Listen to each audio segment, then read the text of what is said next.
When I first clicked the shutter on my phone, I never imagined that something as ordinary as a photograph could unravel the life I had so carefully built. My name is Emily Parker, and until recently, I thought I lived a fairly predictable life. I had a stable job as a teacher, a quiet little house in the suburbs of Denver, and a close circle of friends I could trust. But sometimes life doesn't knock politely before it storms in. Sometimes it slips quietly through the lens of a camera, hides in pixels, and changes everything. It all began on a Saturday afternoon. My best friend, Sarah Mitchell, had invited me downtown to walk through an art fair. The streets were filled with music, colorful paintings, and stalls selling handmade jewelry. I've always loved photography, though I've never been more than an amateur. That day, I carried my phone in hand, snapping photos of murals, live performers, and strangers who didn't even notice me. At one point, Sarah and I stopped in front of a large street mural of a phoenix rising from flames.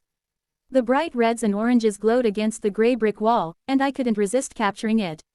I angled my phone, pressed the button, and thought nothing of it. Just another snapshot among hundreds. Harmless. Or so I believed. Later that night, after Sarah left, I sat on my couch scrolling through the pictures I had taken. One image caught my eye, the mural shot. But what startled me wasn't the painting.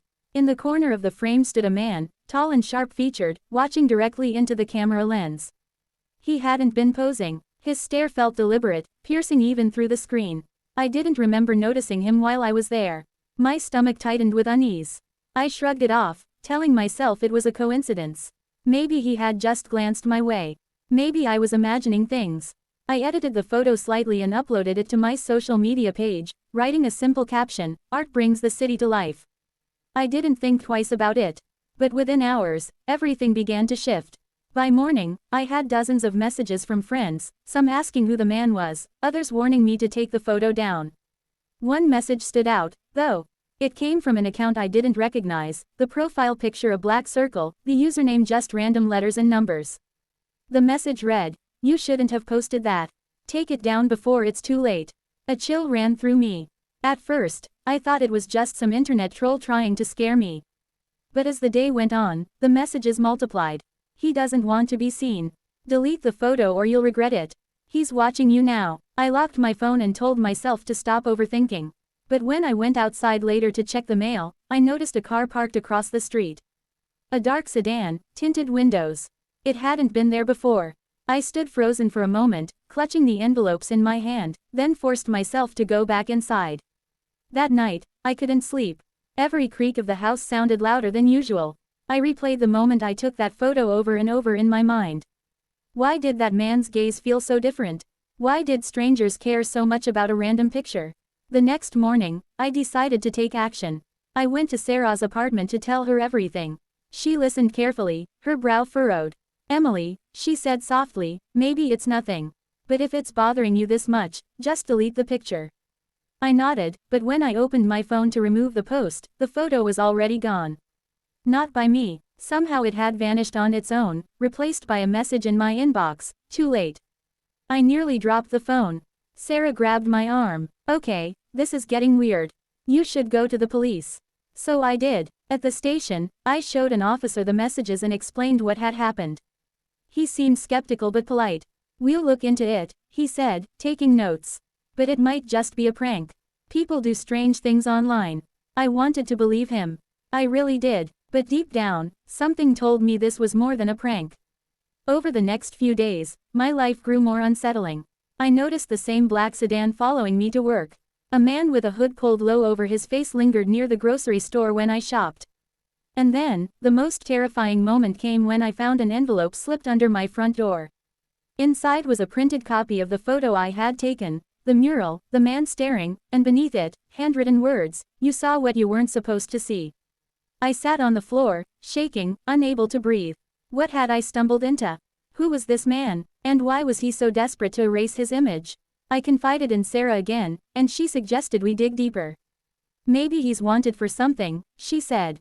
"If he's scared of being recognized, it could mean he's hiding from the law." Her theory made sense. I searched online databases, scrolling through photos of wanted criminals. For hours I found nothing. But then, on a local news site, I saw him. Same sharp features, same intense eyes. His name was Daniel Cross, a businessman who had once been well respected in Denver but had vanished months earlier after being accused of fraud and possible ties to dangerous underground groups. My heart raced as I read. The article mentioned that authorities had been looking for him, but every lead had gone cold.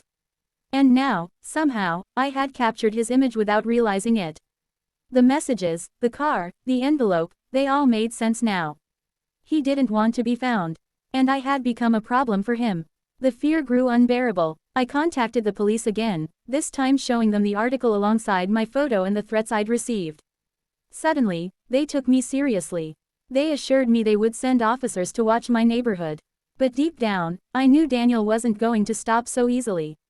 The climax came one stormy evening. I was home alone when the power went out. Thunder shook the windows, and the rain pounded like fists against the roof. I lit a candle, trying to steady my breathing, when I heard a knock at the back door. Slow, deliberate, my phone buzzed in my pocket. A new message. Open the door, Emily.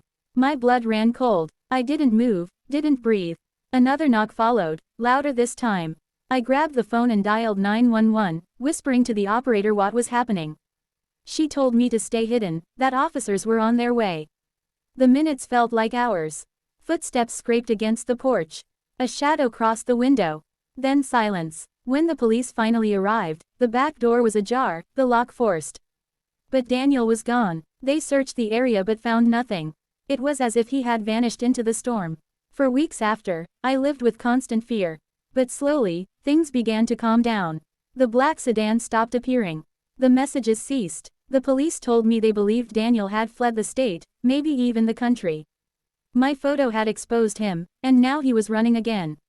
Life is almost normal now, though I don't think I'll ever feel the same. Something as simple as a picture changed everything. It pulled me into a world I didn't understand, one filled with shadows and threats I never imagined. And yet, sometimes late at night, I catch myself staring at that mural photo. Yes, I kept a copy, though I probably shouldn't have. His eyes still burn into me through the pixels, a reminder that some truths don't stay hidden forever. I thought a simple photo was harmless. But now I know, every click of the camera carries a story, and some stories are far more dangerous than we realize. Everything changed because of that one moment. And though I survived it, I'll never look at a photograph the same way again.